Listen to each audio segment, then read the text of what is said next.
ele está exercendo de forma ilegal, né, esse direito de propriedade. E está colocando em risco a coletividade. Olha aqui, a coletividade. Então, direito individual num confronto, né, com o interesse coletivo. Então, né, você tem o direito individual? Tem, mas você pode exercer esse direito individual colocando em risco a coletividade. Olha o princípio aí da supremacia do interesse público sobre o privado, né? No regular exercício de fiscalização, então o poder público aqui, né, está fiscalizando a ocupação do solo urbano, ou seja, está exercendo o seu mister mais natural, né, que o poder público tem, que é exatamente fiscalizar, né, o exercício dos direitos individuais em nome da coletividade. Então, fiscalizando, o poder público municipal observadas as formalidades legais, olha que informação importante, dentro da legalidade. Então, não tem nenhuma ilegalidade na atuação do poder público, a questão está te dizendo isso. Tudo que o poder público fez foi observar as formalidades legais, ou seja, está dentro da legalidade, não há nenhum vício, não há nenhum problema no que o poder público vai fazer. Valendo-se da prerrogativa do direito público, que, calcada na lei, autoriza o restringir o uso e o gozo da liberdade da propriedade privada em favor da coletividade. Então, né, restringir o uso e o gozo, no caso aqui, da propriedade, em favor do interesse da coletividade. Que favor é esse? Integridade dos pedestres.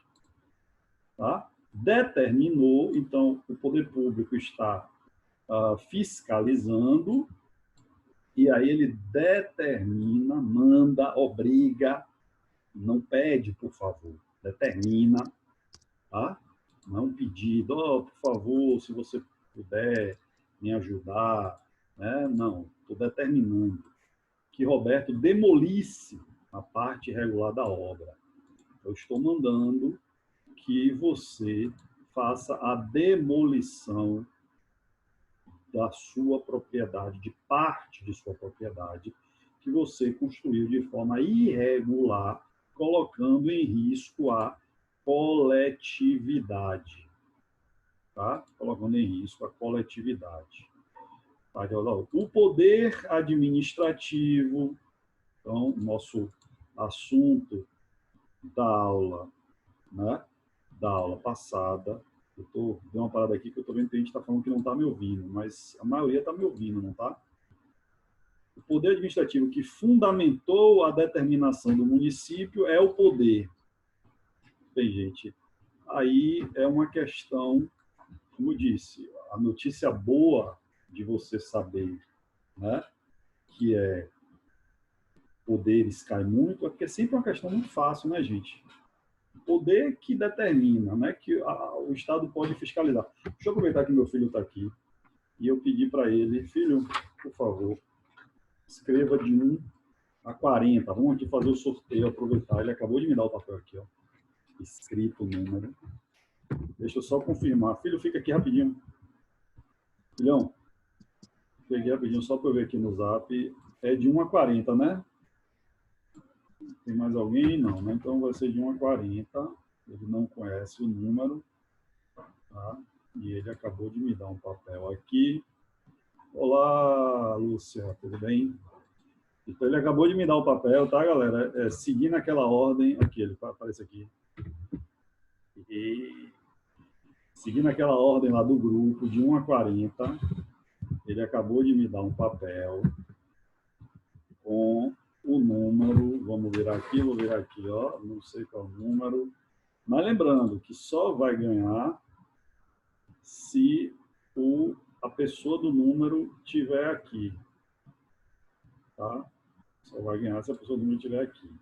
Então, de 1 a 40, ele escreveu o número, vamos ver? Eu vou ver junto com vocês, que eu nem sei qual foi o número dele. 20 27.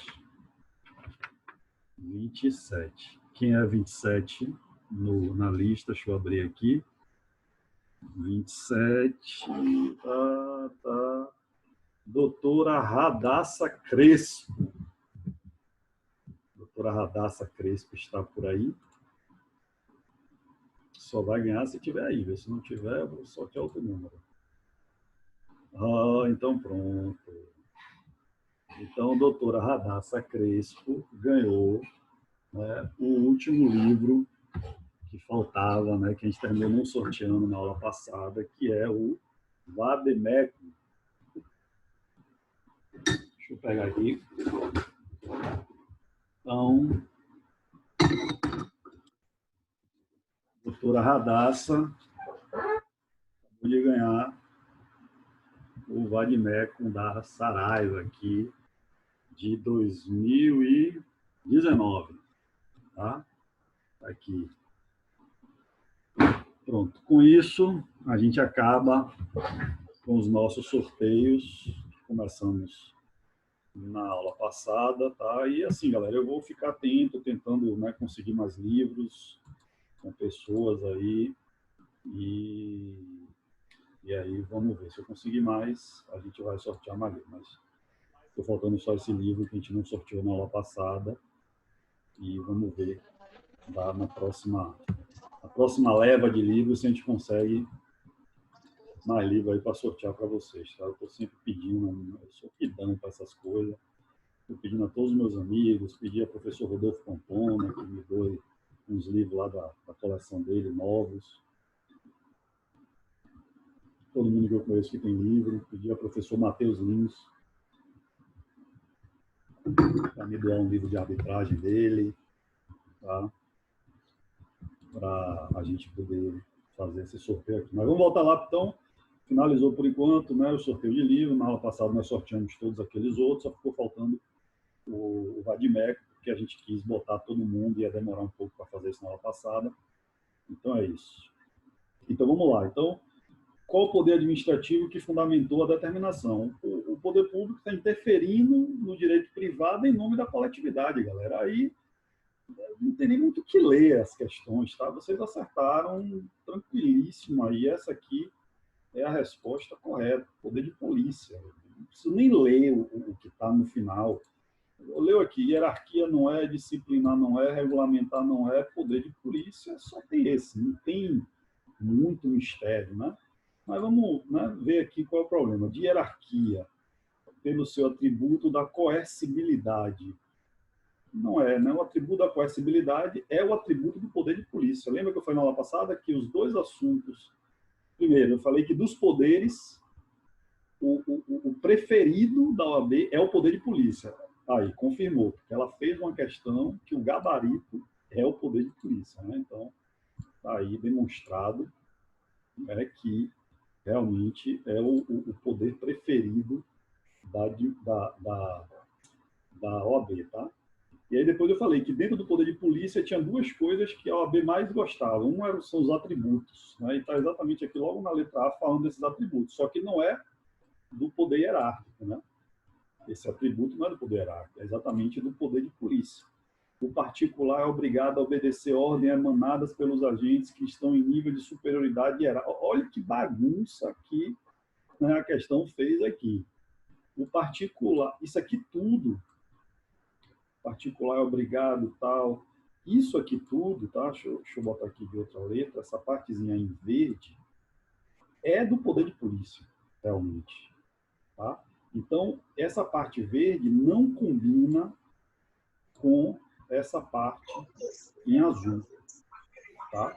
O que está aí em azul não tem nada a ver com a parte verde. Então, dá o nome de um poder e um conceito de outro, características de outro. Então, a questão está errada. Está errada porque o que está acontecendo aí na questão não é de poder de polícia. Então, já errou. Só por isso aqui a questão já está errada. Tá? Só por essa coisa aqui de hierárquico. Tá? Mas eu estou analisando o resto para vocês entenderem como é que a gente deve fazer as questões. Além disso, está errado. Por quê? Porque esse poder hierárquico não tem nada a ver com essa coisa aí em verde. Isso aí é poder de polícia. Certo? Aí vem que estão em nível de superioridade hierárquica. Aí o que é que faz aqui? Mete a questão do poder hierárquico. Embola aqui, ó, embola poder de polícia com poder hierárquico. Só que não tem nada a ver o particular, né? O particular, ele não está abaixo dos agentes públicos. Então, isso aqui está totalmente solto, está largado aí. E podem usar meios indiretos de coerção para valer. Aí, aqui, observe, aqui, vou botar em verdinho de novo, aqui, a questão volta para o poder de polícia. Então, perceba a sopa, né, que essa letra A fez. Tá? Essa letra A, eu estou aproveitando aqui, boa noite, Ana Lu, estou aproveitando aqui para fazer uma revisão, tá, do assunto. Essa letra A, portanto, ela já está errada por isso aqui. Só isso aqui já faz ela estar errada, porque não tem nada a ver o caso com o poder hierárquico. E ela vai ficar muito errada porque ela traz uma característica do poder de polícia, aí depois ela mistura com a questão do poder hierárquico, e aí depois ela volta para o poder de polícia. Certo? Veja que a questão gosta de embaralhar tudo. Tá? Vamos lá. Disciplinar. Também já está errado por isso aqui. Tem nada a ver com poder disciplinar, é poder de polícia. Mas vamos lá ver. O particular está sujeito a sanções impostas pela administração. Observe, vou botar em verdinho de novo. Por quê? Porque isso aqui tem a ver com poder de polícia. Então, eu falo de disciplinar e aí venho com uma característica do poder de polícia. De novo, perceba que foi a mesma coisa. Eu falo de hierárquico e aí venho com poder de polícia. Falo de disciplinar e aí venho com poder de polícia.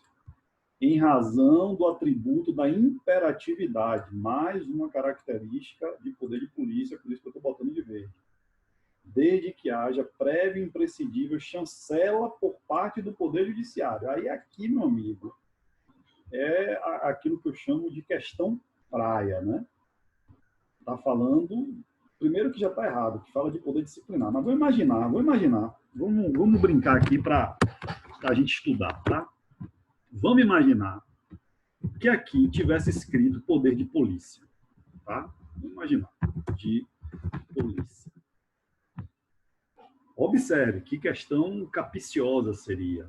Inclusive, se a questão quisesse ser mais difícil, ela faria exatamente isso. Ela botaria poder de polícia aqui, e deixaria aqui poder de polícia, e ela botaria poder de polícia como botou aqui. Olha só. Aí você ia ler, blá, blá, blá, poder de polícia. Aí você ia ler aqui, opa, a letra B, até aqui está certa, porque é poder de polícia.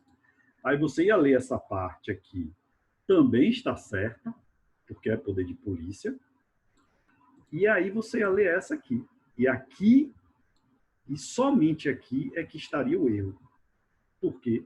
Porque dizer que haja prévia imprescindível chancela do Poder Judiciário seria ignorar que o poder de polícia goza do atributo da auto-executoriedade. Ou seja, perceba, deixa eu até botar de outra cor aqui, para não atrapalhar. Perceba que essa parte de amarelinho, ela nega o atributo da auto-executoriedade do poder de polícia. Então, se por acaso a questão tivesse colocado poder de polícia aqui, que não é, tá? Eu que mexi aí, só para vocês saberem. Essa letra B, não, apesar dela acertar que é poder de polícia, ela teria acertado aqui que é poder de polícia, mas ela não poderia ser marcado por causa do quê? Por causa desse final aqui, que eu vou botar agora de azul. Por quê? Porque isso aqui está errado com relação ao poder de polícia. Tá? Então, se essa questão quisesse ser um pouquinho mais difícil, ao invés dela colocar aqui poder disciplinar, aqui onde está o azulzinho aí agora, ela colocaria exatamente poder de polícia aí. Se ela quiser dificultar um pouco mais. Porque aí você teria a letra B falando de poder de polícia e você teria a letra D falando de poder de polícia também. A questão foi boazinha, porque ela, ao invés de falar aqui de poder de polícia, ela meteu aqui poder disciplinar. Certo? Então, a questão, ela não dificultou tanto, ela botou cada letra com um poder. E aí você conseguiu matar a charada. Mas se ela quisesse ser um pouquinho mais difícil, ela poderia ter feito essa bagunça aqui. Em vez de poder disciplinar, ela meteria aqui poder de polícia. E aí a coisa, você ia ter que saber, não com relação ao poder, porque você ia ter duas letras falando de poder de polícia, mas você ia ter que lembrar esse finalzinho aqui, né, da questão aí da auto-executoriedade, certo? Então, poderia ser uma questão mais difícil. Foi aquilo que eu disse a vocês, galera. A questão... Boa noite, Regina. Boa noite, Ana Lu. Boa noite, todo mundo que foi entrando aí falando. A questão de poderes é bom que caia. Que bom. Tomara que as 6 questões de vocês do direito administrativo sejam de poderes. Porque é uma questão fácil. Não é uma questão para você errar. Você tem que ter um pouquinho de atenção às vezes. Ela poderia complicar desse jeito aí que eu falei. Mas mesmo assim, se você estudou poder, você saberia que poder de polícia é auto-executável, saberia que ele é auto-executável e você não marcaria. Tá? Vamos lá agora para o próximo. Regulamentar. Então, seguindo aqui aquela lógica, já está errado, só por falar regulamentar já está errado, né? A gente já viu que é de polícia. Agora vamos ver aqui. Os agentes públicos estão autorizados a realizar atos concretos para aplicar a lei, ainda que tenham que se valer do atributo. Ele vai falando aqui de poder de polícia, tá? Até aqui, ó, toda essa partezinha de verde aí tem a ver com poder de polícia. A fim de concretizar a independente. Pronto. Essa aqui está certinha, poder de polícia. Tudo aí está certo com relação ao poder de polícia. Só que o problema da questão é exatamente falar que é regulamentar. O problema da questão está aqui. Certo? Vou brincar de novo aqui. Se aqui, por acaso, tivesse poder de polícia, essa questão tinha que ser anulada. Por quê? Porque a letra C e D estão certas. Percebe? Porque essa questão daqui, com relação a esse final aí verde, ela acertou tudo. Só que acontece que ela não falou de poder de polícia, ela falou de poder regulamentar. Então está errado. Primeiro, a gente já sabe que esse caso aqui todo é poder de polícia. Eu vou até botar de verde, tudo que está de verde aí é poder de polícia, tá? Aquele caso todo é poder de polícia. E aqui ela falou de poder regulamentar. Então, ela está super errada aí, começa errado, tá? Mas o resto aqui de verde, sublinhado aí agora, tá tudo certinho com relação a se fosse poder de polícia. Tá certinho, tá?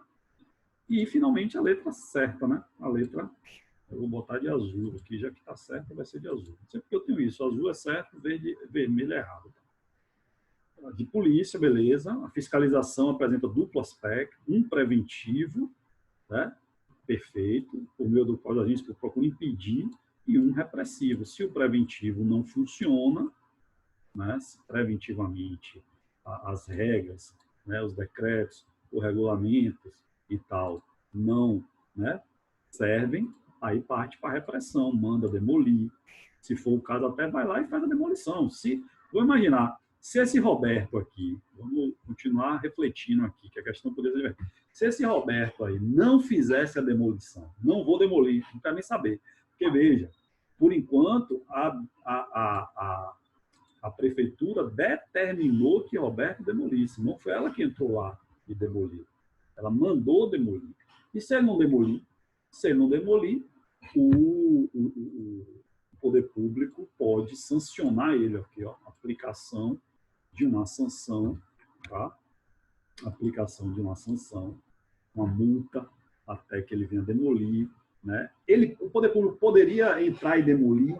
Bem, aí já seria uma discussão bem complexa, tá? Porque, assim, se eventualmente não tiver uma coisa de urgência, então, assim, está rachado, está caindo, tá? Talvez nós tivéssemos um problema aí com relação a mandar o poder público entrar e demolir, tá? De maneira auto-executória. Aí seria mais um caso de uma como é que fala? Uma coerção indireta, ou seja, através mesmo de multas, a princípio. E aí buscar uma ordem judicial, aí sim, nesse caso aí, uma ordem judicial para fazer a demolição.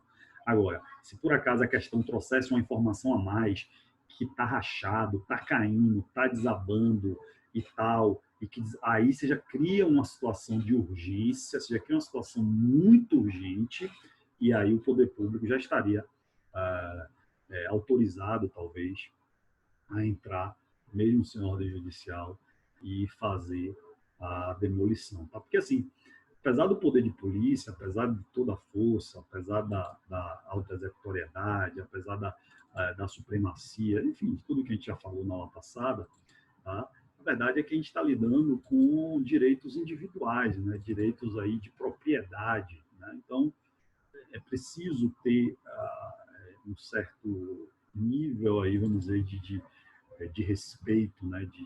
O poder público ele tem essas prerrogativas, tem, mas a ideia, né, é que ele interfira o menos possível, né, nos direitos individuais, considerando que, afinal de contas, né, é um direito individual, é um direito fundamental, né, direito fundamental de primeira geração, né, o direito de propriedade, está no artigo 5º, né, tá na cláusula pétrea, é uma cláusula pétrea, né, então, quanto menos o poder público interferir, sempre melhor, considerando o Estado democrático de direito em que nós estamos vivendo. Então, assim, por isso que eu disse que talvez para que o poder público, nesse caso aí, ele pudesse entrar na propriedade e fazer a demolição pessoalmente, só seria aceitável isso.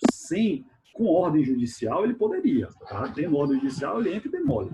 Mas só seria aceitável isso sem ordem judicial, considerando o respeito do direito fundamental de propriedade, se houvesse alguma informação na questão, ou se fosse um caso prático, se houvesse alguma situação ali que trouxesse um risco, uma coisa urgente. Aí autorizaria entrar mesmo e fazer a demolição. Mas se a questão não trouxesse isso, né, talvez fosse complicado a gente aceitar algum tipo de intervenção aí que não fosse somente, né, se é que é somente a questão da multa. Tá? Seria mais complicado um pouco, beleza? Bem, galera, então eu estava, como eu disse a vocês, né, eu tenho as questões separadas, mas eu não tinha as últimas, dos últimos exames. Então eu estava fazendo isso, né, para separar as questões. E aí, quando eu peguei exatamente a do exame 30, eu já estou finalizando, tá, essa separação de questões dos últimos exames.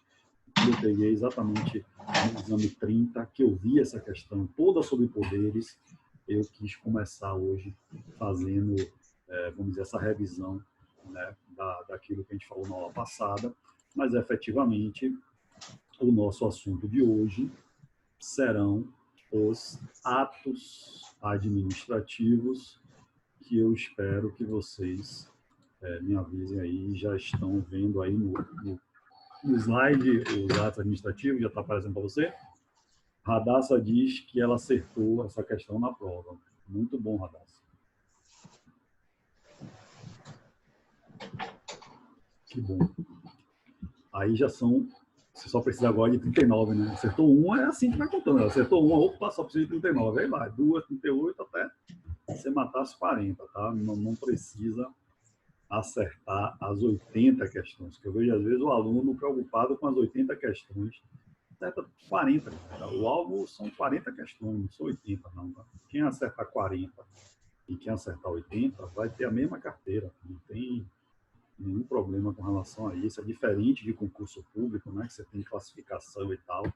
O OAB não tem isso de classificação, então precisa ficar ansioso por todas as questões, certo? Eu estou mutando os áudios tá, de todo mundo, mas se você puder verificar aí o seu, tá? Então, galera, vamos falar de ato administrativo. Ato administrativo é um assunto bastante amplo, tá? Tem muita coisa sobre ato, mas não é tudo sobre ato que é cobrado na OAB. Tá? Basicamente, o que a OAB cobra são 3 pontos dentro de atos administrativos que a OAB cobra bastante. O primeiro deles é a questão dos elementos, né, dos atos administrativos. Tá? Então, saber os elementos dos atos, nós vamos falar sobre isso aqui. Tá? A outra coisa que a OAB gosta muito de cobrar são exatamente os atributos dos atos administrativos, as características dos atos, e que, de certa forma, nós já falamos um pouco sobre isso, porque, na verdade, galera, quando a doutrina, né, quando os autores falam, eu nunca entendi por que os autores gostam tanto de falar de atributos do poder de polícia.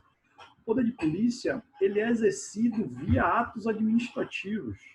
Então, quando eu falo de atributos do poder de polícia, eu estou falando dos atributos dos atos administrativos, né?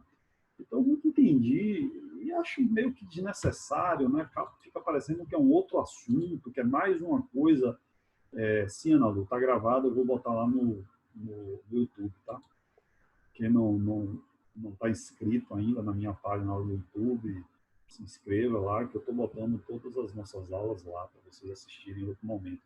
Então, eu sempre achei que eu nunca entendi por que os autores fazem tanta questão de, dentro do assunto poder de polícia, né, frisar o tal dos atributos do poder de polícia como se fosse uma coisa separada do resto do assunto, e não é.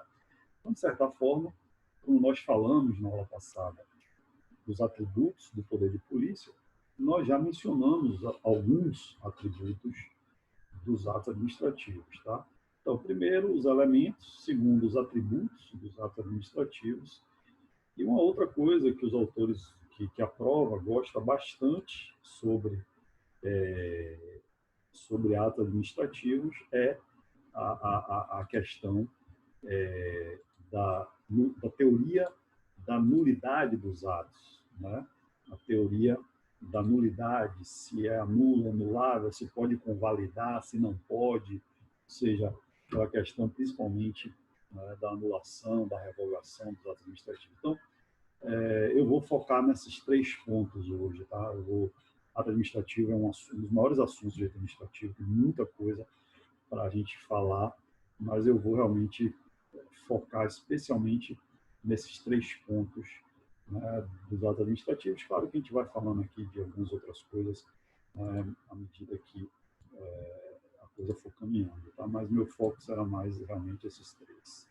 Aí vocês vão ter isso, tá, nos slides, tem algumas coisas a mais aí, né, conceito de ato administrativo, vocês poderiam ver aí esses conceitos.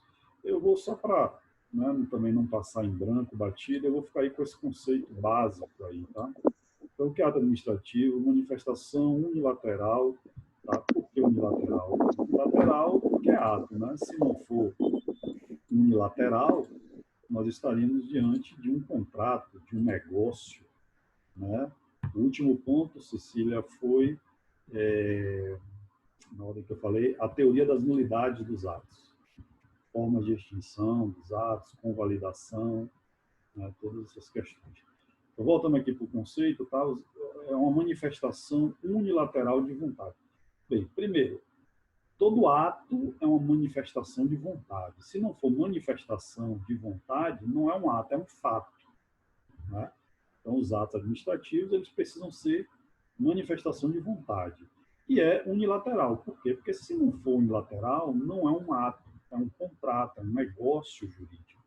Então, quando eu falo manifestação unilateral de vontade, eu estou exatamente demarcando que é um ato jurídico, né? Aqui eu ainda estou no geralzão, ato jurídico, tá? Todo ato jurídico é uma manifestação unilateral de vontade. Agora, quando é que esse ato jurídico vira um ato administrativo? Porque ato administrativo é uma espécie de ato jurídico, né? Então, é uma estrela dentro da constelação atos jurídicos, né? Então, quando é que esse ato jurídico se transforma ou é da espécie ato administrativo? Quando essa manifestação unilateral de vontade for do Estado ou de quem lhe faça às vezes. Cuidado, porque às vezes o conceito de alguns autores vai parar aqui, ó, vontade do Estado, e aí não tem essa parte, ou de quem lhe faça às vezes. Fica parecendo que só o Estado pode praticar ato administrativo, e não é só o Estado diretamente, né? Você pode ter particulares fazendo às vezes do Estado, ou seja, uma concessão, uma autorização, né? Uma delegação de poderes, delegação de serviço público, uma descentralização por delegação. Então, o Estado ele tem vários instrumentos através dos quais ele pode passar, né, para os particulares alguns atributos, né, alguns poderes, algumas funções públicas. Então, não é só o Estado, claro, que o Estado é o que mais pratica ato administrativo, isso é óbvio, né? Mas não é só ele diretamente. Tá? Eu posso, sim, tranquilamente, ter particulares praticando ato administrativo. Então, você não deve descartar uma coisa de ser ato administrativo de imediato, porque a questão lhe disse que era um particular. E aí você vai, se é particular, então já não é ato administrativo. Não dá para ir por aí. Tá? Não dá para ir por aí. Outra coisa, alguns autores colocam manifestação lateral de vontade e bota aqui, em vez de botar do Estado, bota da administração pública, né? Ou bota do Poder Executivo, o que também é equivocado. Por quê? Porque o Poder Legislativo e o Poder Judiciário também praticam atos administrativos. Então, o melhor conceito é este, que fala do Estado, não fala só da administração pública, nem só do Poder Executivo, e ainda acrescenta, ou de quem lhe faça às vezes, porque eu posso, sim, ter particulares fazendo às vezes do Estado, fazendo o papel do Estado por delegação deste, e isso ser um ato administrativo, beleza? Então, manifestação lateral de vontade do Estado e quem lhe faça às vezes, sob regime de direito público. O ato administrativo ele é estudado a partir do direito público, a partir do direito administrativo. Não é o direito civil que vai dizer quais são as regras, né? Você não vai estudar ato administrativo no Código Civil. Você vai estudar ato administrativo aonde? Nas legislações ligadas ao direito administrativo. Por quê? Porque o ato administrativo ele é regido pelo direito público. O regime dele é do direito público. E aí, já adiantando para o primeiro ponto, dos três que eu vou falar, esse regime de direito público, é exatamente essa partezinha aqui, ó, sabe o quê?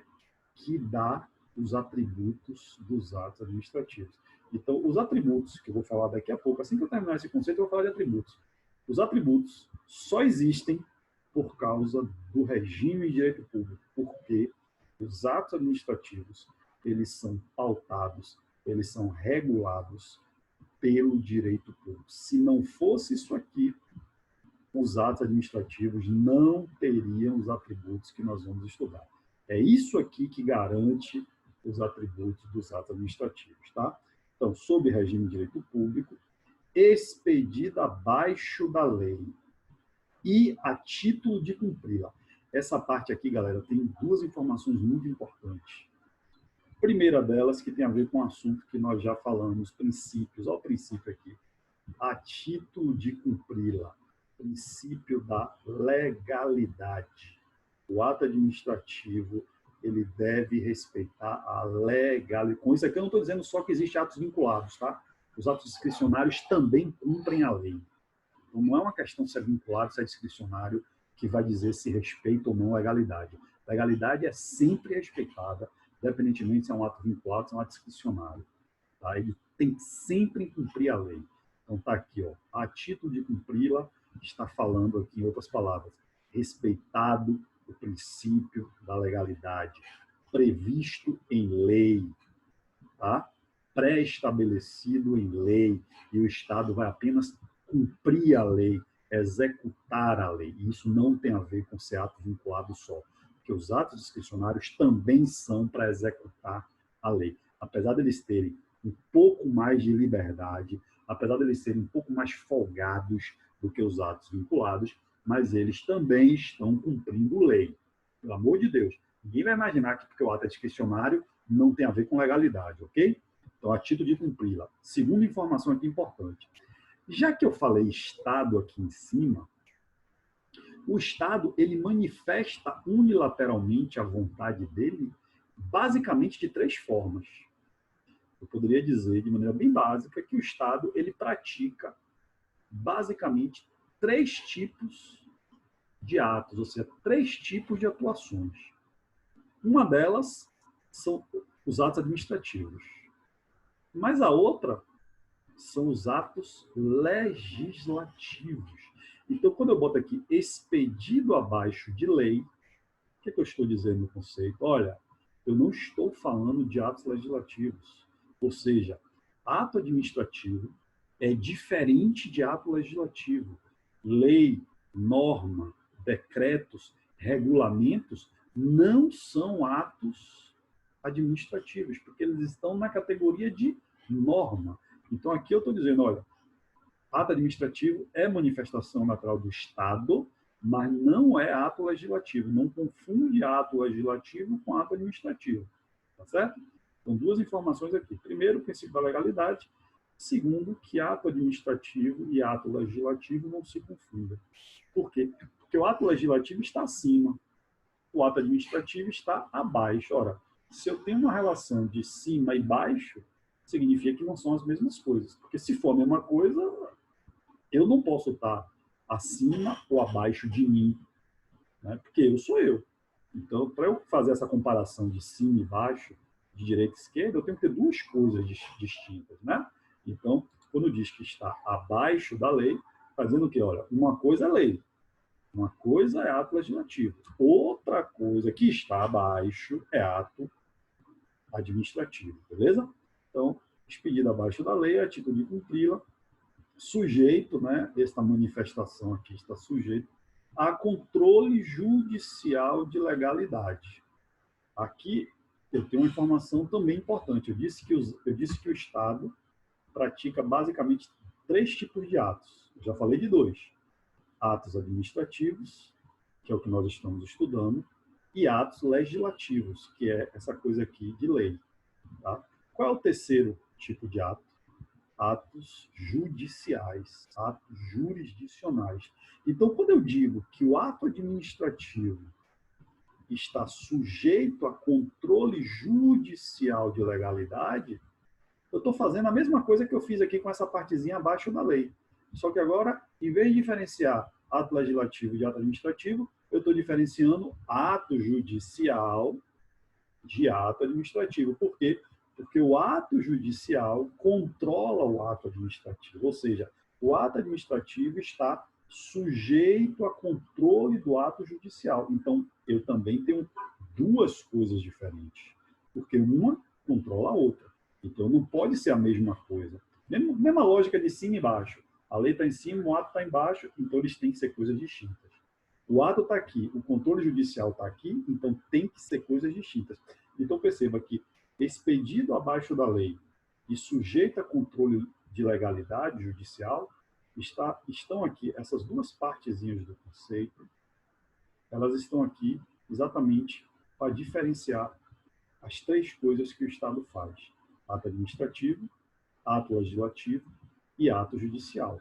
Então, o que é que eu tenho aqui? Eu estou aqui dizendo, olha, está abaixo da lei, então não é ato judicial, ou não é ato legislativo. Está sujeito a controle judicial, então não é ato judicial. Então, a manifestação unilateral de vontade do Estado não é ato legislativo, não é ato judicial.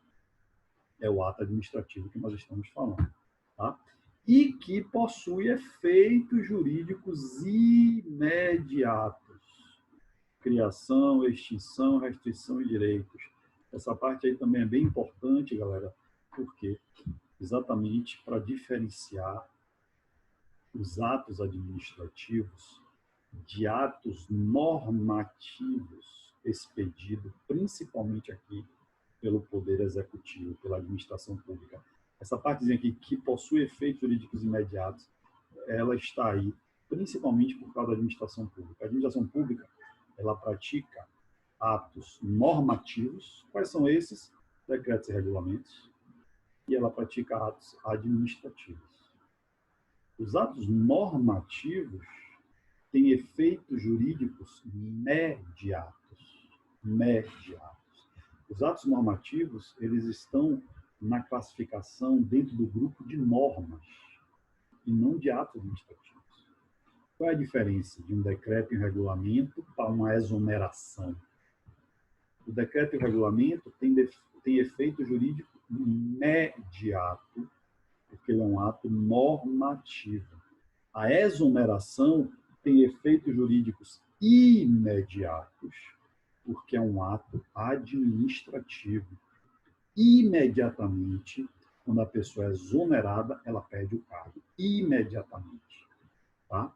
Então, esse finalzinho aí, ele existe para diferenciar dentro da administração pública, dentro especialmente aí do Poder Executivo, quando ele estiver praticando atos normativos, decretos e regulamentos, de quando ele estiver praticando atos administrativos, por exemplo, a exoneração, nomeação, né? Aí tem um monte de ato administrativo que a gente poderia falar. Então, galera, esse é o conceito. Você vai estar diante de um ato administrativo quando você tiver o preenchimento, né, daquilo que você está analisando. Eu estou aqui, professor, tem um ato aqui, tem esse negócio aqui que foi feito. Isso aqui é um ato administrativo ou é uma outra coisa? Como é que eu vou te responder? Eu vou pegar esse conceito, com essas características aí que eu separei para vocês aqui agora, e vou ver se aquela coisa que você está me mostrando preenche todas essas características. Se preencher tudo isso, é um ato administrativo. Se não preencher, é uma outra coisa qualquer que não é um ato administrativo. Pode ser um ato legislativo, pode ser um ato judicial, ou pode até ser um ato normativo do Poder Executivo, mas não vai ser ato administrativo. Tá? É assim que você identifica, diante de um caso concreto, se aquilo que você está estudando, se aquilo que aconteceu, se aquilo que seu cliente te contou, se aquilo que está na prova, numa questão, se é ou não é um ato administrativo. Se preencher todos esses requisitos, tá, que estão aí. Então, dito isso, feito aí essa rápida, né, revisão aí de controle, de conceito de ato administrativo, vamos agora sim, dentro dos 3 pontos que eu disse a vocês, que a OAB mais cobra, vamos falar do primeiro deles, que são os atributos, né, dos atos administrativos, atributos, tá, que garantem o exercício dos atos. Certo? Então, vamos falar do primeiro ponto, dentro daqueles 3 que eu disse, que é bastante cobrado aí no OAB. Tá? E você já tem aqui a lista dos atributos, então, se por acaso aqui alguém não lembrava, né, o que são, professor, não me lembro desse assunto, está aqui, você lendo a lista, você já deve ter lembrado aí um pouco, né, do que é que nós vamos falar a partir de agora. Tá? Então, vamos lá. Classicamente, né, a doutrina aponta para 3 atributos, que são esses 3 primeiros. Certo? Esses 3 primeiros aqui, vocês vão achar em todos os autores. Todo mundo vai falar desses 3. Não tem como você falar de atributos sem falar desses 3. Esse quarto aqui, Maria Silvia gosta, quem criou, quem começou a falar dele, tá? E todo autor mais moderno, mais recente, que segue, que é influenciado, né, que gosta, ou que quer fazer alguma menção a Maria Silvia, vai falar. Então, esses autores, por exemplo, você pega Matheus Carvalho, um livro de Matheus Carvalho, com um excelente livro, ele vai mencionar também esse atributo aqui. Tá? Então, hoje, como Maria Silvia é uma autora muito influente, muito respeitada, é comum você já achar uma galera falando da tipicidade. Tá? Mas, classicamente, assim, aquilo que todo mundo fala, que ninguém... Você pode até achar um autor que não fale disso. Eu mesmo, se eu fosse escrever um livro, eu até ia falar disso aqui em homenagem aos meus alunos, mas eu não concordo com esse atributo. Eu não acho que esse atributo existe. Tá? Eu ia falar desses 3, com toda certeza, e eu ia mencionar, ó, Maria Silvia diz que existe isso aqui. E aí explicar o que é em consideração aí, né? A Maria Silvia, afinal de contas, Maria Silvia, ela tem autoridade, né, para inventar um atributo. Eu não tenho. Se eu disser que tem um atributo X aí que ninguém fala, ignorem, porque é uma opinião minha. Tá? A Maria Silvia, ela tem autoridade para doutrinar. Ela é uma doutrinadora e ela faz isso com a tipicidade. Eu, pessoalmente, não concordo, não gosto desse atributo. Acho que ele pode trazer uma confusãozinha na cabeça do aluno, mais do que ajudar. Daqui a pouco, eu vou aí. Michele está dizendo que no livro de Wanda Garcia está falando dos 4. A galera mais nova, eu diria assim, a galera Os autores mais novos vai falar. Se você pegar Celso Antônio Bandeira de Mello, ele não fala. Se você pegar Lei Lopes, não fala. Diogo de Freitas não vai falar. Mas essa galera mais recente, essa galera que principalmente começou escrevendo livro para concurso, para OAB, esquematizado e tal, todo mundo vai falar. Porque Maria Silva é uma autoridade, ela pode fazer isso. Tá? Ela é uma doutrinadora, ela é uma pensadora do direito administrativo. Inclusive, excelente. O de Maria Silva é muito bom. Mas vamos lá.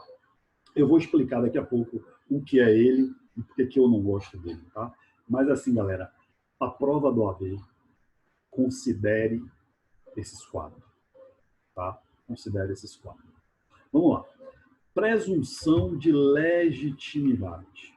Primeiro atributo. Esse atributo, gente, primeira coisa, ele é a base dos outros. Só existe esses atributos porque existe a presunção de legitimidade. Tá? Então, ele é o fundamento para todos os outros atributos. Se eu não tivesse essa presunção, eu não teria esses atributos. E vocês vão entender por quê. Este atributo, galera, da presunção de legitimidade, ele está diretamente ligado ao princípio da legalidade. Você presume que os atos administrativos são legítimos porque nós presumimos que a administração pública só faz aquilo que a lei manda. Então, é uma consequência. Ora, eu tenho o princípio da legalidade, que, como nós vimos, diz o quê? A administração pública só faz o que a lei determina. No próprio conceito de atos que a gente acabou de ver, diz lá, a título de cumpri-la, ou seja, vai ter que cumprir a lei. Então, isso é uma presunção, certo? É uma presunção. Nós, cidadãos, nós vamos presumir, vamos imaginar, vamos aceitar de antemão que tudo que a administração pública está fazendo, que todos os atos administrativos são legítimos, são legais. Tá? Aí, aproveitando que eu falei legalidade, vocês podem achar que alguns autores subdividindo isso aqui. Tá? Vocês podem achar alguns autores que vão subdividir isso aqui em duas coisas. Tá? Em duas coisas. Aqui em cima, a presunção de... Tá horrível isso aí, hein, galera, mas é o que tem para hoje. Legalidade. Eu não vou nem fazer mais porque não dá. Presunção de legalidade. E embaixo, alguns autores, vou botar só um vizinho aqui. Presunção de veracidade. Vocês podem achar alguns autores que falem de duas coisas ao invés de uma. Ao invés de falar de presunção de legitimidade, como eu prefiro, e aí falo de uma coisa só, eles falam de duas coisas: presunção de legalidade e presunção de veracidade. Galera, legitimidade é exatamente a soma dessas duas coisas. O que é legitimidade?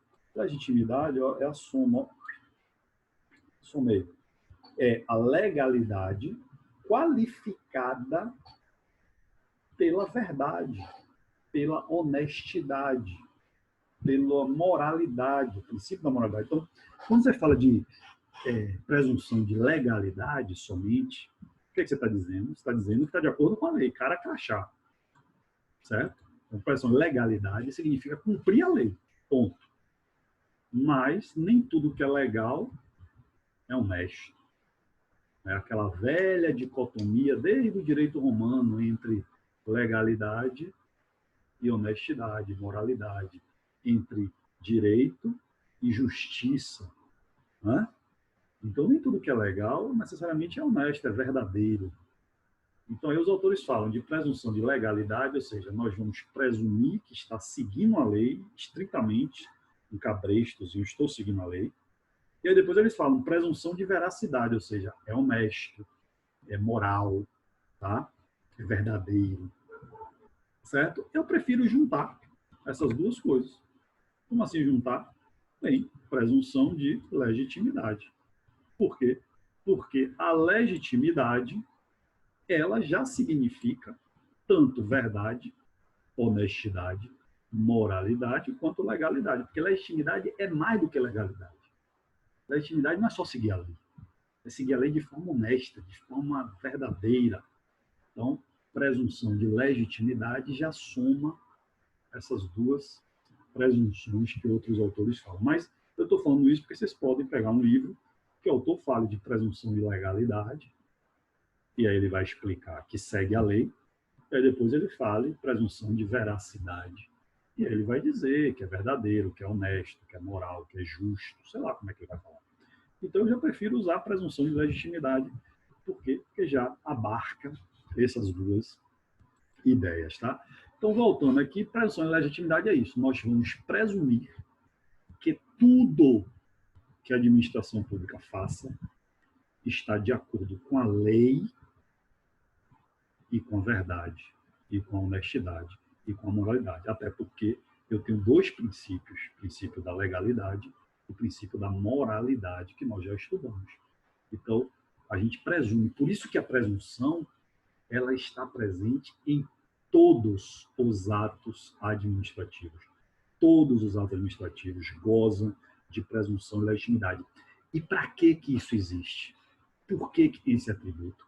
Para garantir o efeito jurídico imediato do ato. O objetivo disso é dar maior eficácia ao ato. Observe, eu, administração pública, ao praticar um ato, eu não preciso provar que eu estou agindo de acordo com a lei. Por quê? Porque nós já vamos presumir isso. Por isso que é uma presunção. É uma coisa que você aceita de antemão. Não tem prova. A administração pública quer praticar o ato X. Ela não faz uma audiência pública. Ela pode até fazer. Não estou achando ruim, não.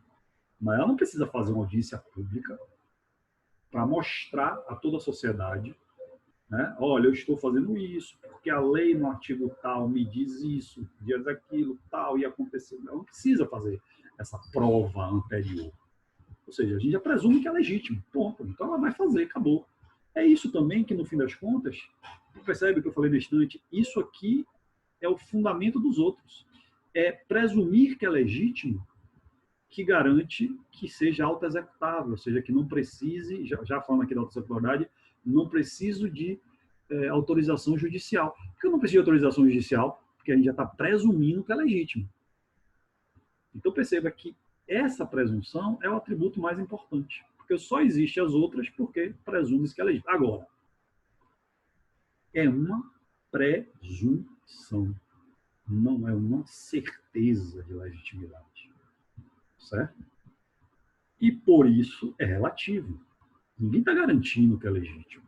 Então, o fato de haver, isso é que é importante, tá? Porque já foi perguntado, o fato de haver a presunção não impede de forma nenhuma o controle de legalidade.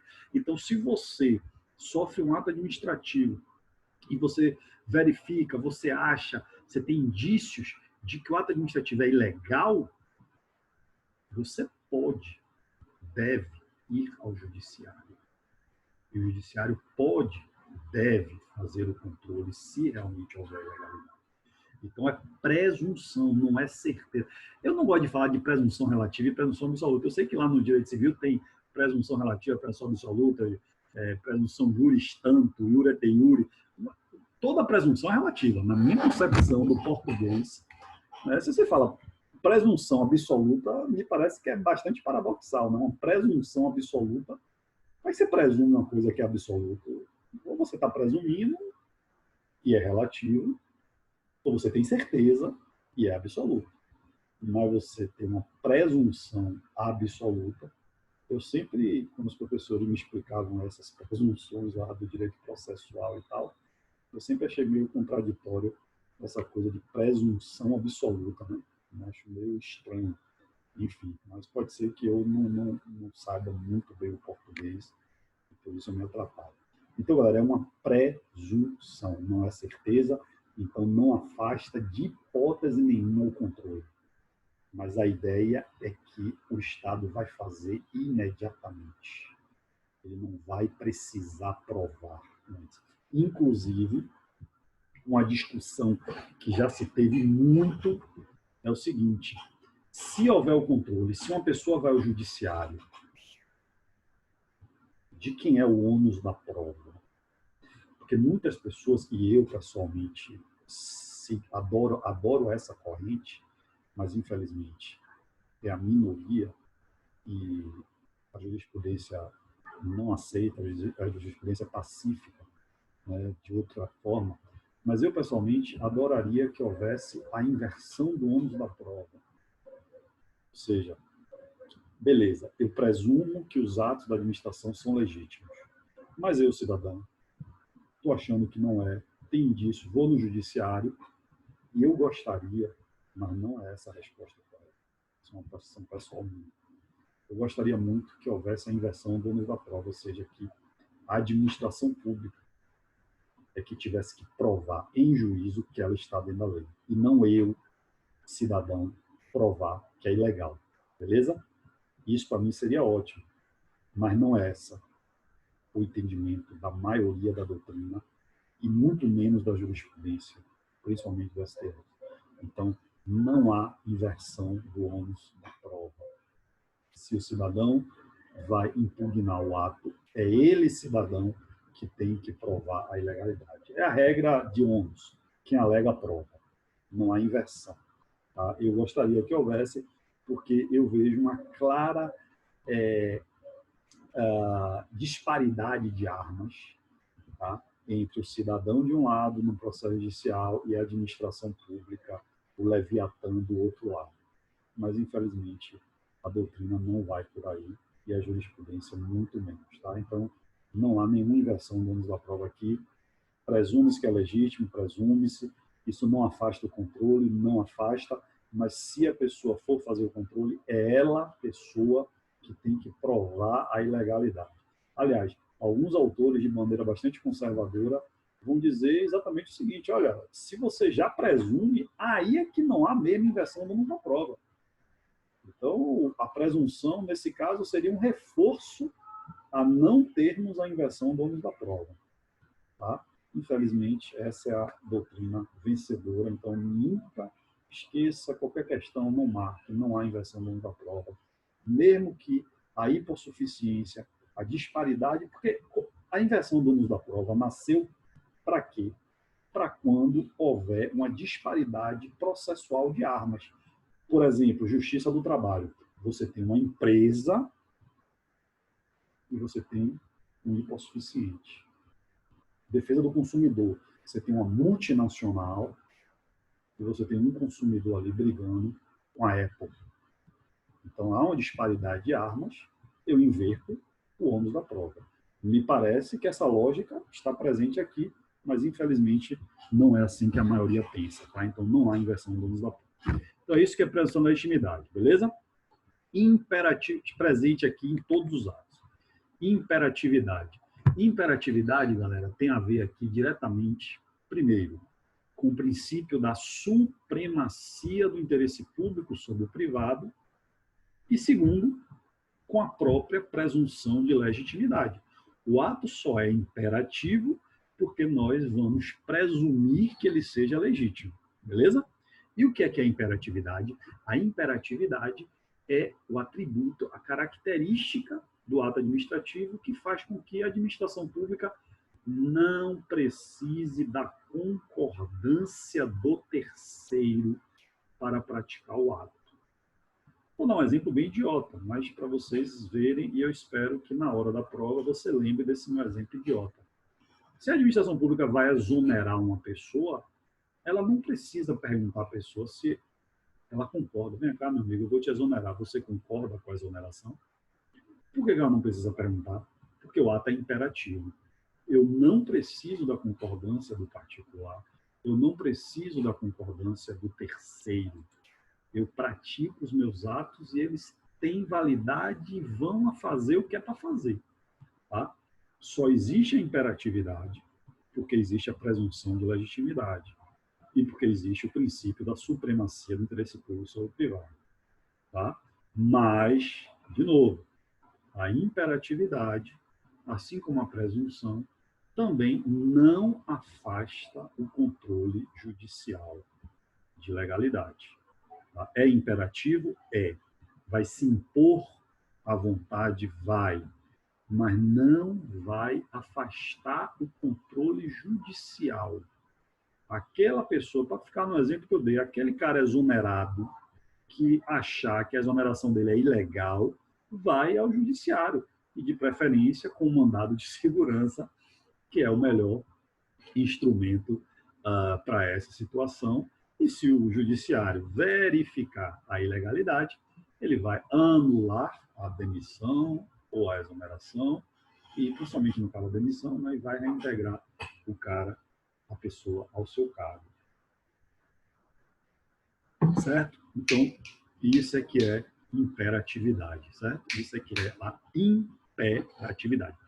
Bem, a imperatividade não está presente em todos os atos administrativos. Eu disse que a presunção de legitimidade está, mas a imperatividade não. E assim, gente, eu vejo uma galera perdendo tempo decorando essa informação e tentando decorar quais são os atos que são imperativos ou não são imperativos. Gente, um pouquinho de bom senso ajuda muito no direito. Aliás, eu tinha um professor de direito civil, inclusive, né? Direito civil de bom senso não tem nada. Eu tinha um professor de direito civil que ele dizia assim: direito é bom senso. Tá? Direito é bom senso. O que eu quero falar com isso? Galera, nós só vamos... Observe, o que é imperatividade? A administração pública impõe a sua vontade, a exoneração no particular, beleza? Isso é imperatividade. Perceba, não é que eu só posso ter, é que eu só preciso da imperatividade naqueles atos que estejam em confronto com o particular. Naqueles atos que eu vou impor uma coisa ao particular, ou seja, que ele não vai aceitar. Percebe? Aí a doutrina começa. Por exemplo, no parecer não tem imperatividade. Claro, o parecer é uma opinião. Eu preciso impor uma opinião? Não preciso. Vou dar um exemplo mais idiota ainda. Uma concessão de aumento. Você é servidora pública, ganha R$2.000, e eu vou te dar um aumento agora. Seu salário vai ser de R$10.000. Vem cá, precisa de imperatividade? Você vai agradecer, vai dizer, não dá para ser 12 não, em vez de 10. Então, assim, gente, só vai haver imperatividade nos atos que impõem sanção, que restringe direitos, que diminui direitos, que limita direitos. Ou seja, naqueles atos que vão causar resistência.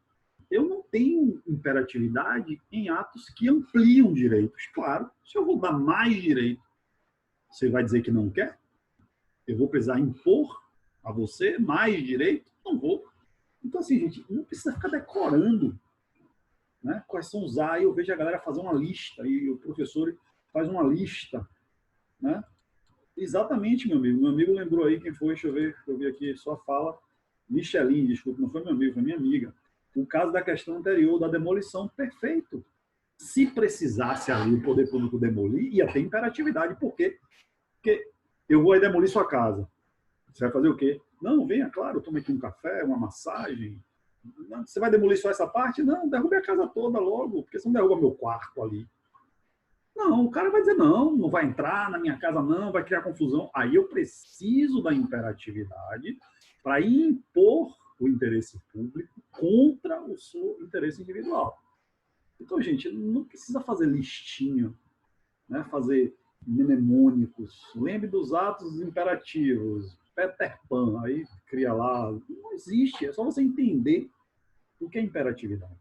Impor a vontade a terceiro. Então, você só vai achar isso quando eu estiver causando uma tensão. Eu preciso de ter resistência do outro lado para ter imperatividade. Se é uma coisa que o outro lado vai aceitar, você não tem que ter imperativo. Minha amiga Regina, por exemplo, um policial dando um sinal para você parar o carro. Exatamente, você tem que parar. Você está com pressa, está atrasado, mas você vai ter que parar. É contra a sua vontade parar. Você queria andar, não, mas você vai parar. Imperativo. Eu vou dar um exemplo mais idiota. Um sinal de trânsito que fica vermelho é imperativo. Galera, aquela mudança de cor no sinal são atos administrativos.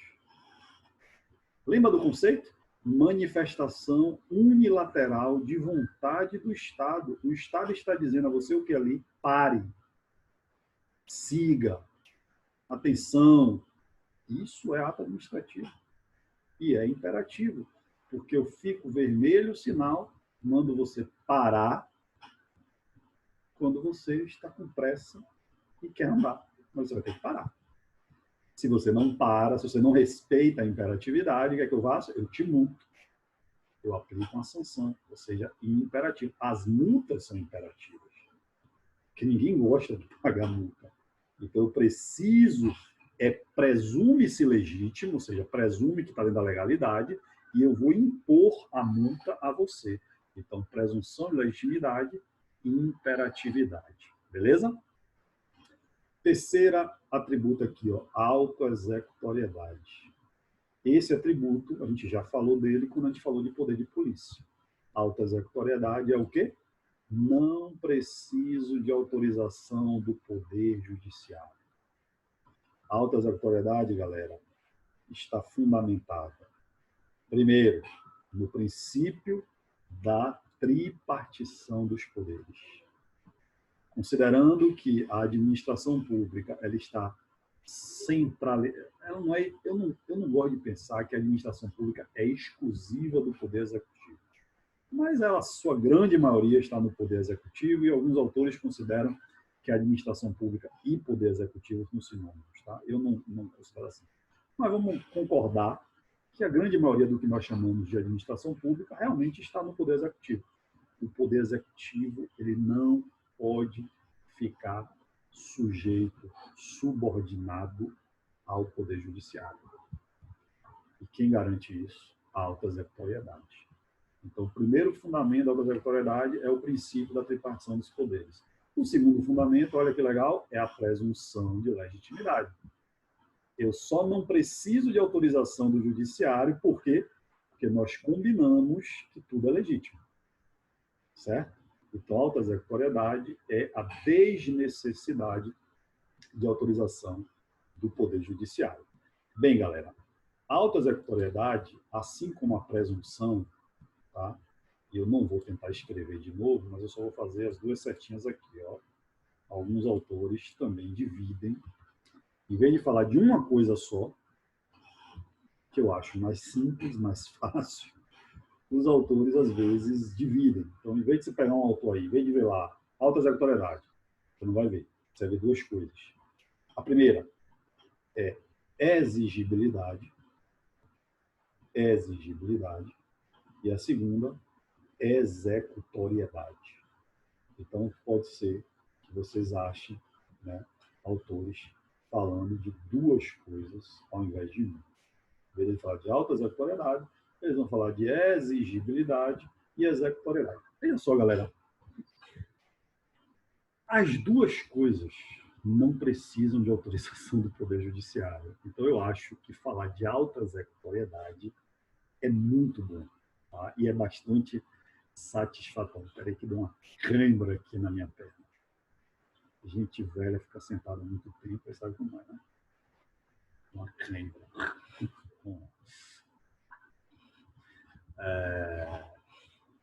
Tem uma dorzinha boa aqui agora, mas já está passando.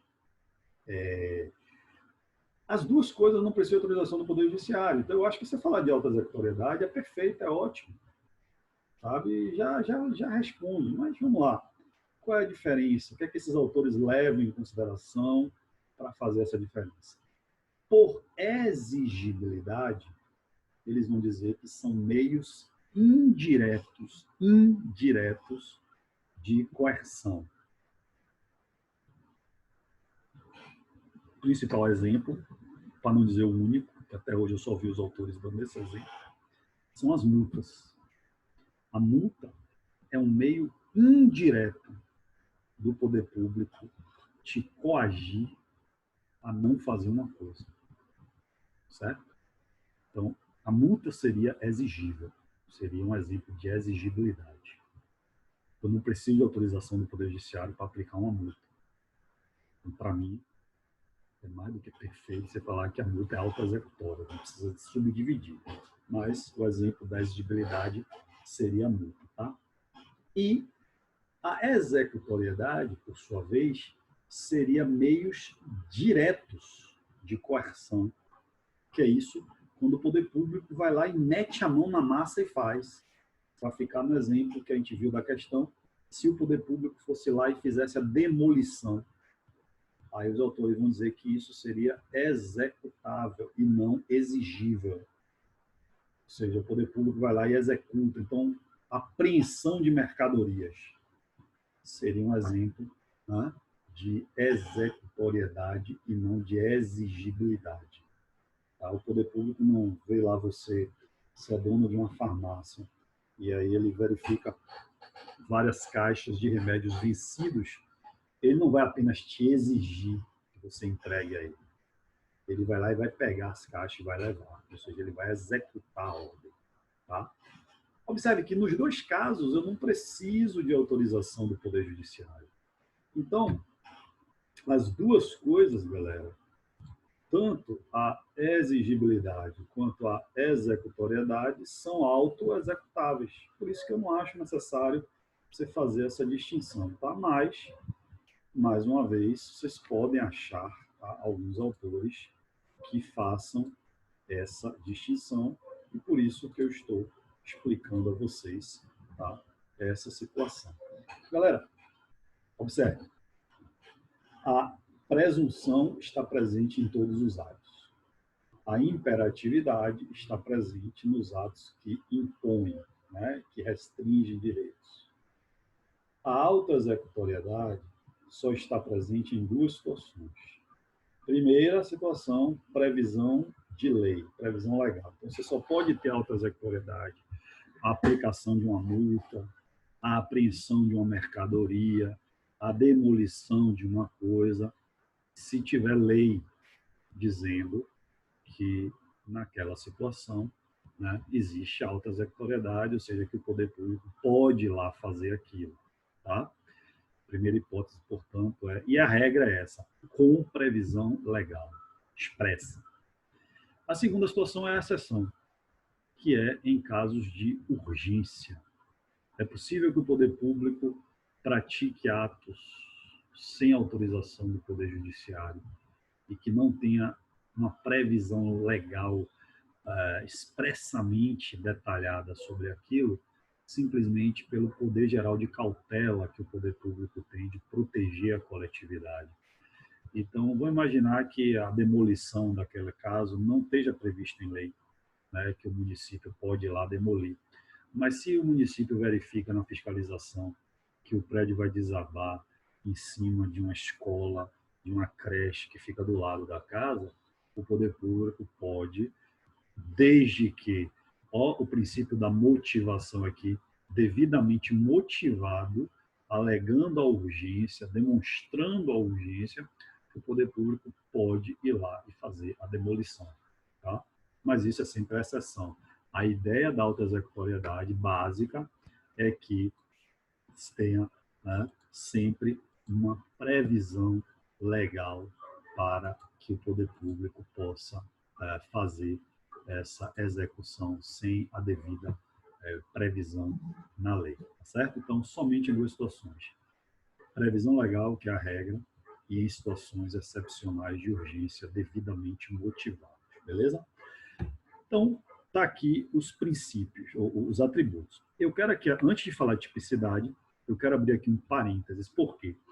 Porque quando nós falamos do poder de polícia e falamos dos atributos, nós falamos de uma coisinha chamada coercibilidade.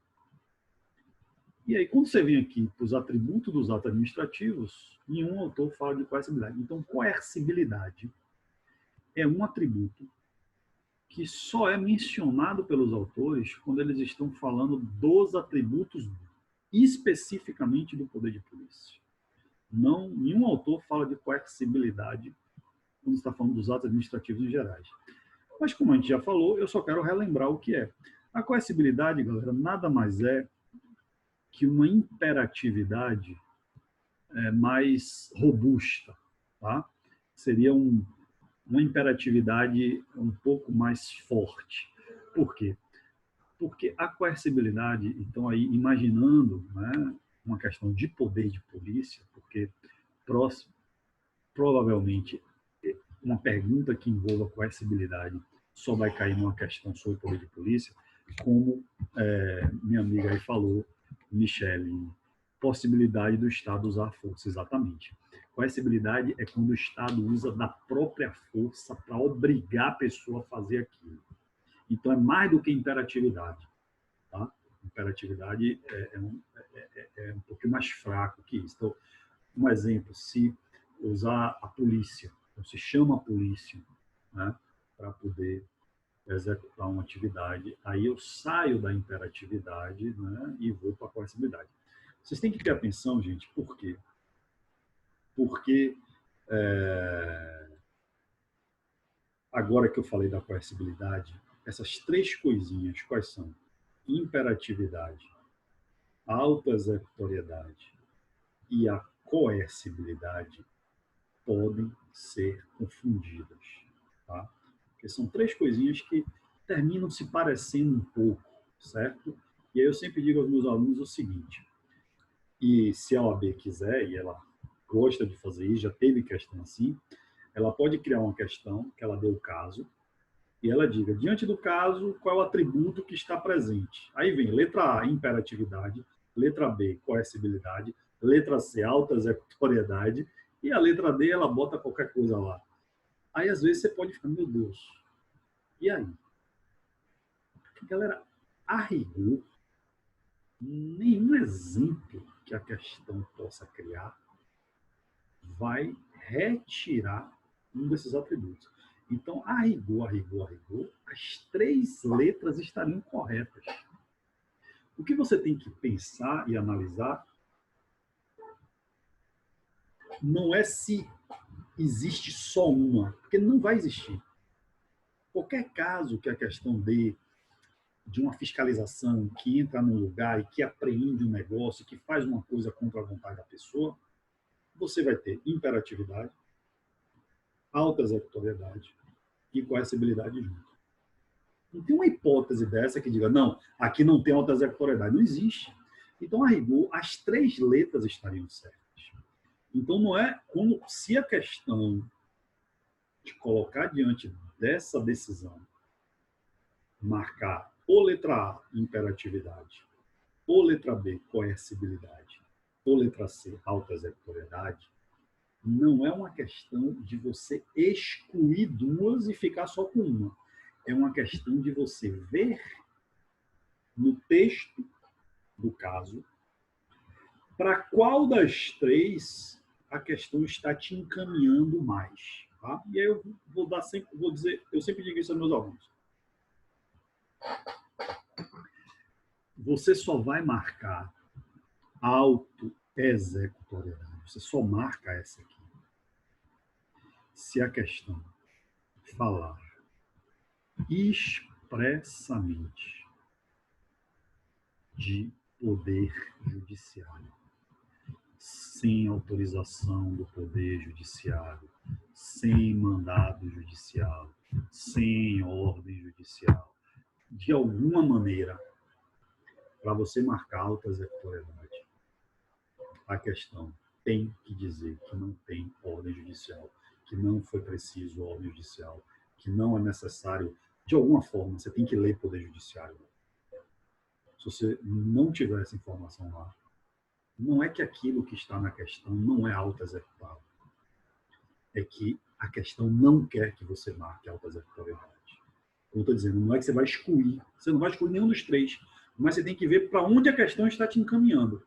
E se de maneira contrária, se a questão disser expressamente que não teve ordem judicial, ela não está querendo que você marque imperatividade, mesmo que seja imperativo. Ela não está querendo que você marque coercibilidade, mesmo que seja coercitivo. Ela quer que você marque autoexecutoriedade. Beleza? Das três, a autoexecutoriedade é a mais fácil de você identificar. Por quê? Porque tem que ter esse negócio de não precisar de judiciário. Se não tiver, esqueça a autoexecutoriedade. E se tiver, só marque a autoexecutoriedade, mesmo que você ache que a letra A também está certa, a B também está certa, provavelmente está na vida real. Mas para o gabarito, só vai aceitar a autoexecutoriedade. Ponto final. Beleza? A imperatividade e a coercibilidade, a coisa fica um pouco mais sutil. E aí a dica que eu dou para meus alunos é o seguinte: você só marca coercibilidade se a questão trouxer o uso da força. Então, a questão tem que criar uma confusão. Dizer que foi preciso da polícia, que chamou a polícia, que entrou, que bateu, que foi preso. Tem que ter uma confusão. Vou dar um exemplo. Vigilância sanitária vai na farmácia fazer uma fiscalização e identifica mercadorias vencidas. Se a questão parar aí, vai lá e apreende. Diante do caso, qual atributo? Aí vai estar letra A, autoexecutoriedade. Você marca? Não. Falou de poder judiciário? Não falou. Então, pula. É autoexecutável o que está acontecendo ali? É. Mas não é isso que a questão quer. Letra B, coercibilidade. Teve confusão na questão? Não. O fiscal foi lá, viu a mercadoria, apreendeu. Então, não falou de poder judiciário, não teve confusão, você marca imperatividade. Agora, olha como uma coisa muda de figura. O fiscal foi na farmácia, verificou mercadorias vencidas e quando ele foi apreender, o dono da farmácia pegou um cabo de vassoura, deu na cabeça dele, expulsou ele da farmácia e o fiscal foi e chamou apoio policial e voltou e aí apreendeu. Letra A, autoexecutoriedade. Não marca, não falou de judiciário. É autoexecutável? É, mas não marca. Letra B, imperatividade. É imperativo? É, mas não marca. Por quê? Porque teve confusão, chamou polícia, bateu, quebrou. A questão quer que você marque coercibilidade. Percebe? Agora, observe como vou mudar. O cara da Anvisa foi lá na farmácia, viu mercadoria e aí, sem ordem judicial, apreendeu a mercadoria. Letra A, imperatividade. É imperativo? É. Mas você não vai marcar. Por quê? Porque falou sem ordem judicial. Letra B, autoexecutoriedade. É essa que ela quer. Então, perceba que essas três características, no fim das contas, qualquer caso prático que a questão te dê, elas vão estar presentes. Então, não é uma questão de que você vai ter duas letras erradas e uma certa. É você entender para que lado a questão está te encaminhando. A questão vai querer a principal característica, aquilo que ela chamou a atenção, aquele detalhe. Tá? Inclusive, se for para ser honesto, a pergunta tem que ser assim.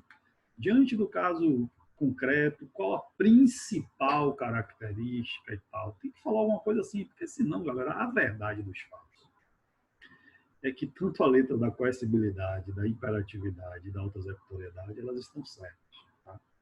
Mas não vai, eu vou marcar qualquer uma e depois eu vou recorrer, que não vai anular. Tá? Se falar de poder judiciário, é autoexecutoriedade. Se falar de uso da força, é coercibilidade. E se falar de uma coisa que se resolveu de boa e que não falou de judiciário, é imperatividade. Beleza? Bem, voltando aqui para o atributo, o último aqui dos atributos, a tipicidade. Bem, galera, tipicidade, segundo a Maria Silvia, deixa eu ver, caso caísse em uma prova, Gabriel pergunta, coercibilidade, tivesse duas opções, atos e poder de polícia. O correto seria marcar poder de polícia, exatamente. Exatamente, Gabriel. Se falar de coercibilidade, esqueça atos, poder de polícia. Tá? Coercibilidade é um tema que só se fala em poder. Eu não sei nem por que a galera fala isso. Podia ficar imperatividade, já estava de boa. Imperativa. A coercibilidade, ela é imperativa. Percebe? Eu estou impondo. Vou ter força, não vou ter força. É uma imperatividade mais forte, mas precisava criar uma terceira coisa. Gente, o jurista, eu brinco sempre com meus alunos, né? Eu acho que esses doutrinadores, eles ficam em casa E aí, um belo dia, domingo, chovendo, ele não tem nada para fazer, ele pensa, eu vou criar aqui uma coisa para atrapalhar a vida da galera. E aí ele vai lá e escreve uma besteira qualquer e a galera aplaude, tá? Tipicidade. Segundo Maria Silva, a tipicidade é o seguinte: tipicidade é o atributo, né, que diz que o ato administrativo é uma figura pré-definida em lei. É isso que é tipicidade, é uma figura típica de lei. É uma figura que tem previsão legal. Bem, é uma coisa muito simples, né? Não é um atributo nem um pouco complicado. Agora, é isso que vocês vão achar, tá? A tipicidade é isso. O ato administrativo é uma figura típica em lei, uma figura que tem previsão legal. Diante desse conceito, qual é a característica do atributo? Você marca a tipicidade. Qual é o problema que eu acho nesse atributo e por que eu não uso ele, não gosto dele, não falaria dele se não fosse a Maria Silva falando? O primeiro problema é, que aí nesse caso não é nenhum problema, mas é a desnecessidade, né? Perceba que o conceito de tipicidade ele é igual, ou pelo menos muito parecido, com o conceito de princípio da legalidade. Então, eu não preciso criar aquela coisa, eu não tô, Maria Silva, eu não estou fazendo nada, eu vou criar aqui um negócio. Aí cria da tipicidade, veja só, mas o princípio da legalidade já diz isso. Eu preciso criar um atributo para repetir o que um princípio está falando. Então, o primeiro ponto, a minha primeira crítica é a desnecessidade, a redundância de você criar mais uma coisa, você complica mais o assunto, você traz mais uma informação, o aluno que vai fazer prova tem que decorar, lembrar, estudar mais uma coisa. Então, esse é o primeiro ponto. Mas eu não me preocuparia tanto, Micheline, verdade, passei o semestre inteiro tentando entender administrativo e agora se mostra tão fácil. Obrigado. Que bom que eu estou conseguindo ajudar um pouquinho a desmistificar o direito administrativo. Galera, o direito administrativo é a melhor disciplina do mundo. Só é mal compreendida. Mas ela é boa, muito boa, cara. O administrativo é bom demais. Então, veja só, minha primeira crítica é essa, mas se fosse só isso, eu nem seria tão contra, porque revisar é bom. Então, eu ia considerar a tipicidade como uma revisão do princípio da legalidade. Tá? Meu problema com tipicidade é a segunda coisa, que pode induzir o aluno a errar.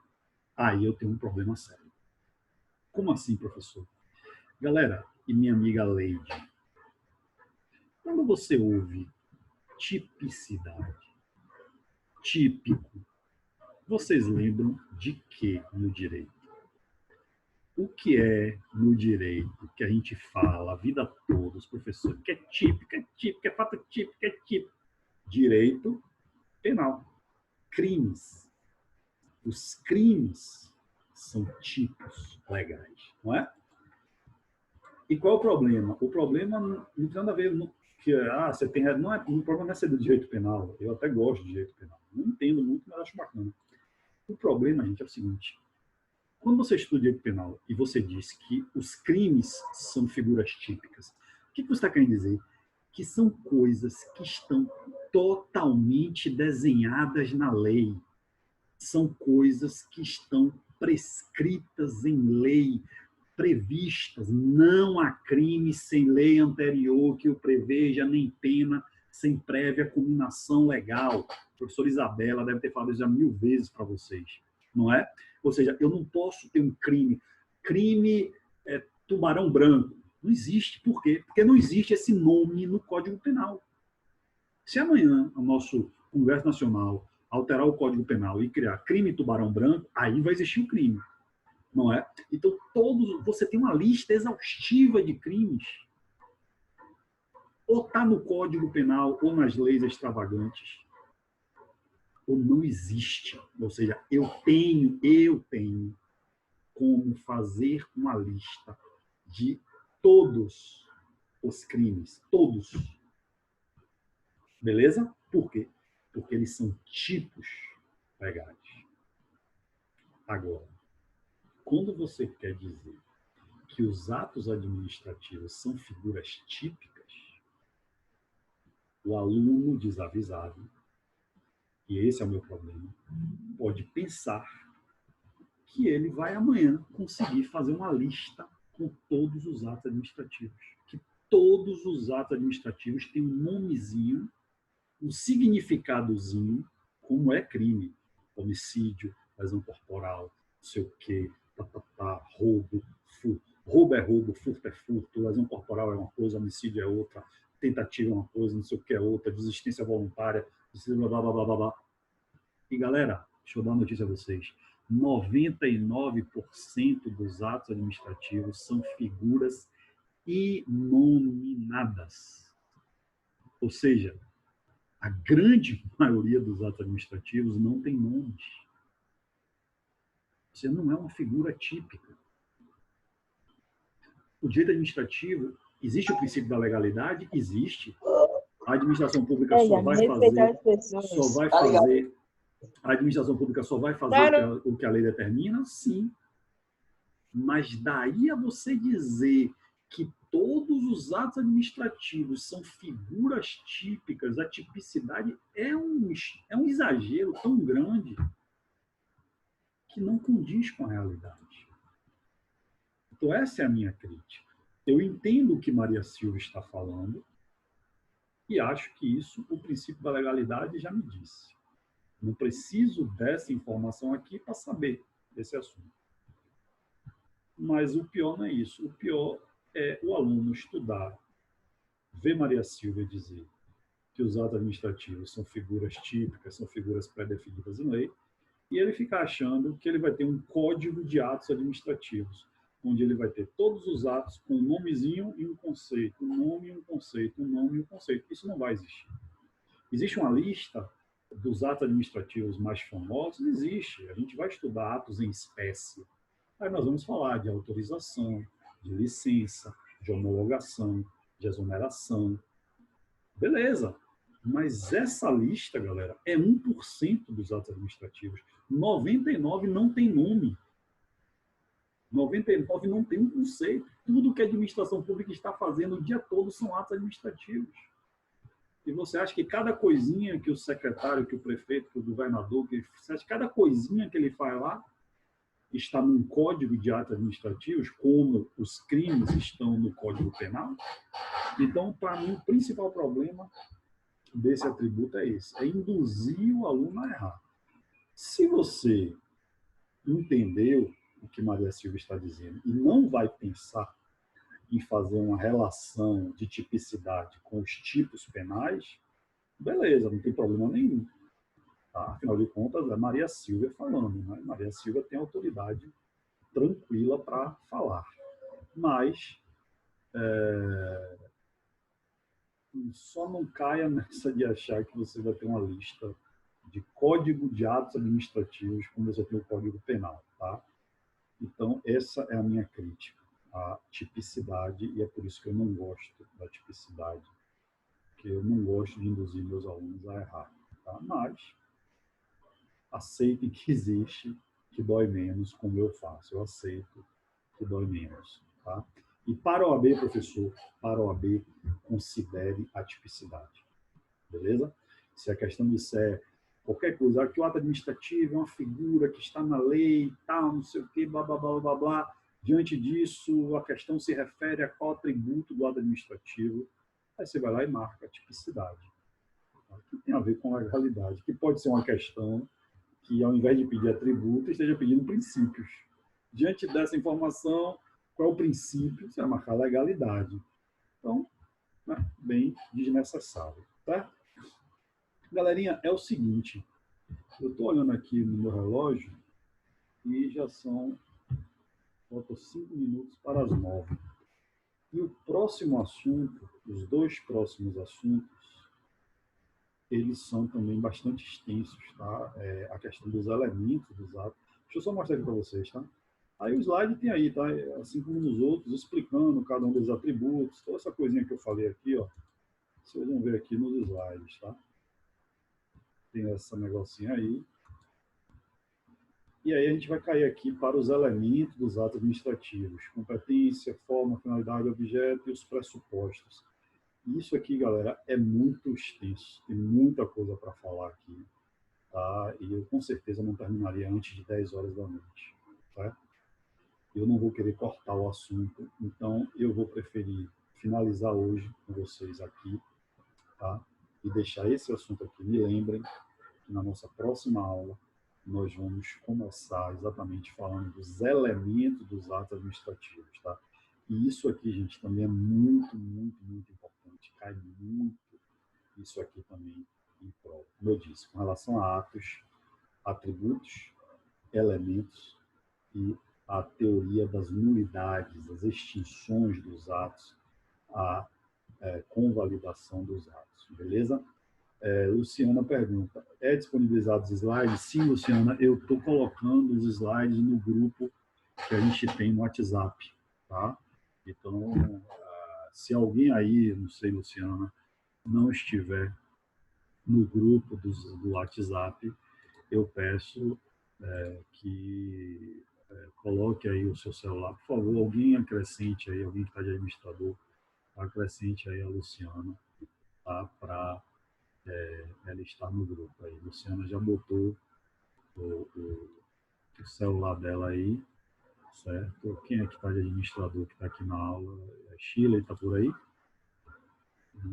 Realmente eu não percebi a Sheila aqui hoje.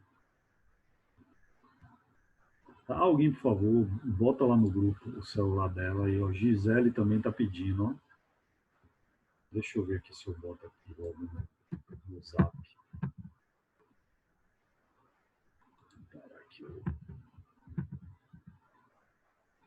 A Denilton também não está. Então, por favor, galera, quem não tiver, bota aí o celular aí que para a gente poder botar lá no. Ixi, tem muita gente. Como é que faz aquele link? Vocês lembram? Que eu vou fazer o seguinte, eu vou tentar fazer o link aqui para poder botar aí. Quem fazer isso era a Sheila, né? Mas ela não está aí, eu não sei como é que faz assim. Convidar via link, acho que eu vou conseguir aqui. Bem, galera, vocês aí que botaram o telefone, aqui, ó, esse link aqui, ó, que é para entrar, tá? Que eu não vou conseguir colocar. Então, quem não está no grupo, por favor, bota aí esse link, tá? E entra lá no grupo. Copia aí, entra no grupo para participar e eu disponibilizo, sim, os slides lá no grupo do WhatsApp, tá bom?